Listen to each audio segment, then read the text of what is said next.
Radio city 95 FM वरून मिलिंद तुमच्या बरोबर आहे आणि दर शनिवारी आम्ही पुस्तकासंबंधित एक स्पेशल सेगमेंट घेऊन येत असतो. यामध्ये वेगवेगळ्या पुस्तकांबद्दल आपण जाणून घेत असतो. वेगवेगळे वाचक, लेखक, समीक्षक, प्रकाशक, संपादक अशा वाचनाशी संबंधित असणाऱ्या व्यक्तींशी आपण बोलत असतो. वेगवेगळ्या कथा संग्रहांबद्दल, कविता संग्रहांबद्दल, कादंबऱ्यांबद्दल, वेगवेगळ्या पुस्तकांबद्दल आपण या आपल्या स्पेशल सेगमेंटमध्ये जाणून घेत असतो. वाचताय ना, वाचायलाच पाहिजे. आणि आज आपण जाणून घेणार आहोत अरुण कोलटकर यांच्या भिचकी वही या कविता संग्रहाबद्दल. आणि याबद्दल बोलण्यासाठी आज माझ्यासोबत आहेत सांगलीचे आयकर उपायुक्त आणि आजच्या पिढीचे कवी महेश लोंढे सर. सर, अरुण कोलटकर यांच्या कवितेची तुमची पहिली ओळख केव्हा झाली? अरुण कोलटकर तसे माझे फार आवडते कवी आहेत. कवितेची ओळख आपल्याला असते, म्हणजे आपल्या भोवताला आपल्या आजूबाजूला कविता असतेच. कवींची ओळख मात्र आपल्याला हळूहळू होते आणि त्यांची ताकद कळायला पण वेळ जात राहतो.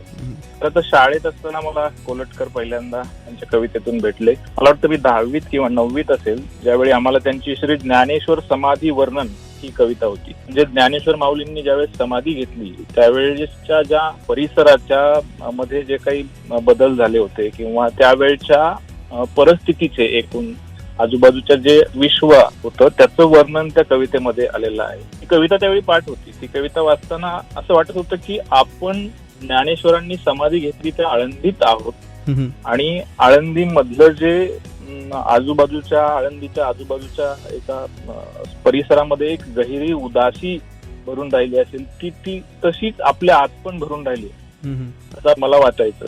मला अजूनही त्या कवितेच्या ओळ्या आठवतात की सांगले अवघ्या वैष्णवांचे भार, ओसरला ज्वर मृदुंगाचा, मंदावली विना विसावले टाळ, परतून गोपाळ घरी गेले, तिरावला हार वाळली पाकळी, गुंतली फासळी निर्माल्यात. नंतरच्या काळामध्ये कोलटकरांचा जेजुरी या शीर्षकाचा इंग्रजी कवितांचा संग्रह मला MA ला अभ्यासाला होता, इंग्रजीला. आणि ज्या कविता संग्रहाला कॉमनवेल्थ पारितोषिकही मिळालं होतं. त्या कविता संग्रहामधल्या कविता वाचल्यानंतर मला कोलटकर अधिक प्रिय वाटायला लागले आणि ते किती ताकदीचे कवी आहेत हे समजायला लागले. सर, भिचकी वही बद्दल एक कवी आणि रसिक वाचक म्हणून या कवितांचं काय वेगळेपण तुम्ही सांगाल? बेसिकली कोलटकर इंग्रजी आणि मराठीमध्ये दोन्ही भाषांमध्ये लिहायचे. ते म्हणायचे माझ्याकडे 2 टोकांची पेन्सिल आहे. मराठीत जितक्या ताकदीनं लिहायचे, जितक्या ताकदीचे कविते मराठीमध्ये वाटतात तितकेच ते इंग्रजीमध्ये पण प्रसिद्ध आहेत. काही दिवसांपूर्वी फेसबुकवर मला आसाम मधल्या सिलचर या गावातल्या एका विद्यार्थ्यानं कोलटकरांची कविता पोस्ट केलेली दिसली. म्हणजे ती शेअर होत होत माझ्यापर्यंत आली. तर भिचकी वहीच्या संग्रहाच्या ब्लर्बवर ना कोलटकरांनी काही 4 ओळी ज्या कोलटकरांच्या कवितातल्याच आहेत त्या लिहिलेल्या आहेत. त्या अशा आहेत की खरं तर एक प्रार्थनाच आहे की वही कोरडी ठेवू नकोस, माझी वही भिजो, शाई फुटो, ही अक्षरे विरघळोत, माझ्या कवितांचा लगदा हो, या नदीकाठच्या गवत खाणाऱ्या म्हशींच्या दुधात माझ्या कवितांचा अंश सापडो. म्हणजे माझी वही भिजो, शाई फुटो, अक्षर विरघळो असं म्हणणारे कोलटकर त्यांची भिचकी वही ही कुठल्या कानाकोपऱ्यात पोहोचली ही मी आता उदाहरणार्थ सांगितली. की वही हा संग्रह खरं तर जगभरातील तमाम स्त्रियांना आणि त्यांच्या दुःखाला अर्पण केलेला संग्रह आहे. जगभरातल्या स्त्रियांच्या अश्रूंनी ही वही भिजली आहे. जगभरातल्या वेगवेगळ्या धर्मातल्या मिथकातल्या स्त्रियांच्या आयुष्याभोवती, त्यांच्या चरित्राभोवती लिहिल्या गेलेल्या कविता या संग्रहामध्ये आहेत. आणि या कवितेचं वैशिष्ट्य म्हणजे त्या अतिशय संवादी कविता आहेत. रूपक, प्रतिमा यासारखे अलंकार या कवितेमध्ये तुम्हाला दिसणारच नाही किंवा फार शब्दबंबाळ आहे किंवा फारच जड शब्द वापरले आहेत अतिशय, असे अजिबात तुम्हाला दिसणार नाही. अतिशय सरळ संवादी भाषेत त्या कविता आहेत. आणि माझ्या एका मित्रानं त्याची आई 4थी फक्त शिकलेली होती, तिला ह्या कविता वाचून दाखवल्या अधूनमधून रॅन्डमली यातल्या काही 1-2दा. तर त्याच्या आईला सुद्धा ह्या कविता कळल्या होत्या, भावल्या होत्या. या कविता त्या अर्थानं स्वतःच मर्म उलगडून सांगणाऱ्या कविता आहेत या संदर्भातल्या.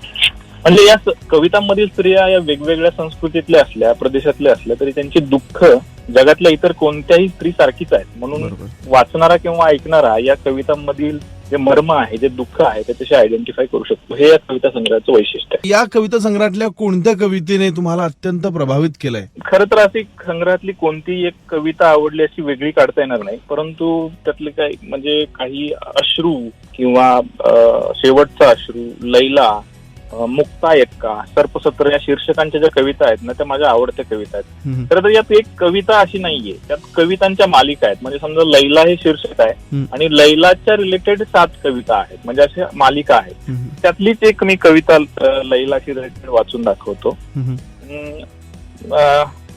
लैला या शीर्षकामधली पहिली कविता आहे ती मी वाचतो. मजनू एका वाळवंटाकडे गेला, मजनू एका डोंगराकडे गेला, मजनू एका खजुराच्या झाडाकडे गेला, मजनू एका हरणांच्या कळपाकडे गेला, मजनू त्यांच्या मुख्य काळविटाला भेटला, मजनू काही कबुतरांनाही भेटला आणि सगळ्यांकडून त्यानं थोडी थोडी लैला मागून आणली. सगळ्यांनी त्याला थोडी थोडी लैला दिली, कुणी मूठभर, कुणी 4-2 कणच फक्त, आपापल्या ताकदीप्रमाणे. तरी त्याची झोळी रिकामीच राहील.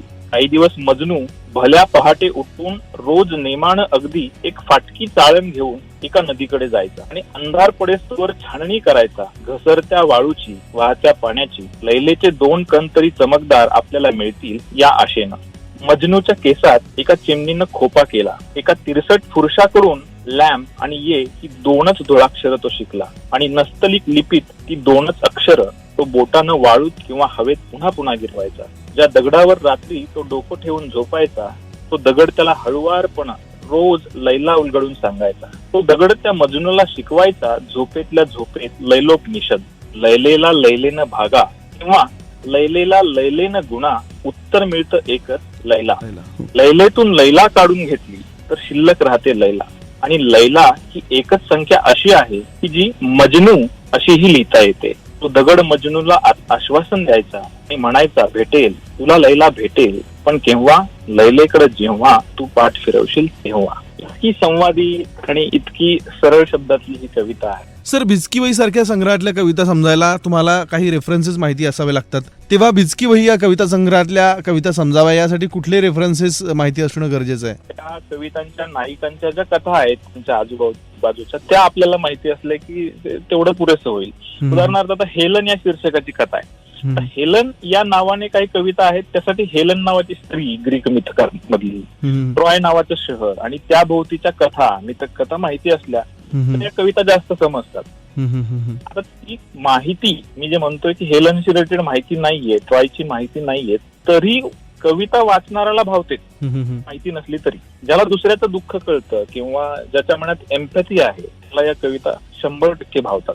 पण अर्थात मी म्हटल्याप्रमाणे या कवितांची भाषा सोपी आहे, प्रवाही आहे आणि आपण वेगवेगळ्या वेळी एकच कविता वाचली तर तिचे नवे अर्थ आणि नवे कंगोरे आपल्याला उलगडत जातात. म्हणजे कोल्हटकरांची या संग्रहातल्या कविता तरी प्रत्येक वेळी वाचताना नव्या वाटत राहतात. थँक्यू सो मच सर आमच्याशी या कविता संग्रहाबद्दल बोलण्यासाठी. कोल्हापूर ऐकत रहा रेडिओ सिटी 95 FM, रग रग में कोल्हापूर सिटी. Good morning.